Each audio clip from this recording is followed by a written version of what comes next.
रूप धारण किया और गई। गुड़ का दुकान लगी थी बड़ी, दोनों सिंह उसमें घुसेड़ दी और सिंह पे गुड़ ऐसे रख ली और चली।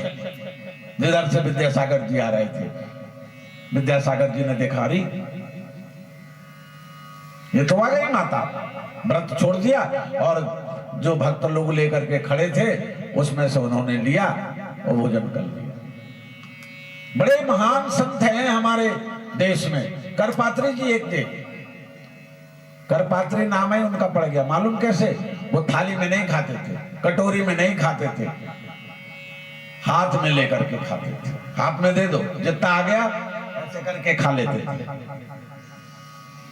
उनका नाम है करपात्री जी बन गया। उनकी बड़ी प्रसिद्ध एक दोहा है, एक दोहा वो बोलते थे, काशी में रहते थे तो एक दोहा बोलते थे। क्या बोलते थे? पहले घी से सब